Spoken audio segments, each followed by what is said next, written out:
my God story, my number one God story, actually was more of a process than a one-time event. And you see, it started about 20 years ago when a group of us women were getting together and we were trying to figure out a women's retreat, you know, what we were going to do and everything.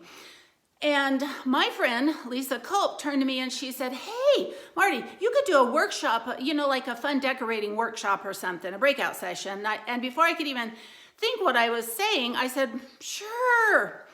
And I can honestly tell you, the next few weeks were pure torture for me. I tried to think of any excuse I could come up with to get out of this situation. I didn't want to do it. I was scared to death. I was so stressed that, I don't know, maybe I lost 1 or 2 ounces. And when it came time for my presentation, I launched into my shabby chic demonstration, and I quickly realized you really shouldn't use words like shabby chic when you're nervous, because shabby chic turns into well, you get the picture. Well, I stumbled through my workshop and we all survived.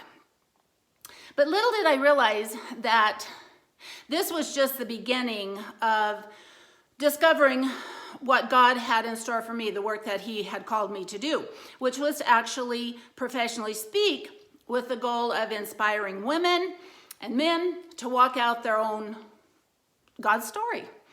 Now, I wish I could tell you that since I discovered what I was supposed to do, that everything has been beautiful and things have just fallen into place for me. But you know, that's not been the case. You see, I have this thing, it's called stage fright. And the enemy has used this stage fright, he's used it on me. Every time I get ready to go on stage, I hear in the back of my head, you're not thin enough, you're not pretty enough, you're not even well educated enough. Good Lord, you don't even have a story to tell. Really, people, the only thing I'm really good at is seeing things not for what they are, but for what they could be. That's what I'm really good at. God's given me this crazy creative mind, and I can look at a decrepit piece of junk and I can think, oh, that could be so beautiful. That's it. That's what I'm good at. But the beautiful thing is that God has given me this ability, the ability that He gave me, and He's allowed me to use it for His glory. He's given me the opportunity to speak to hundreds of groups of people and share my story. And most recently gave me the opportunity to work for a couple of years in Costa Rica, which I thoroughly enjoyed. So my encouragement to you today, take whatever it is you're good at and find something to do and do it. If you're good at baking a pie, then do it. If you're good at sitting with sick people, then do it. If you're good at working in your garden, then do it. Let God handle the details of where He wants you to plug in your certain set of gifting that He's given you to do.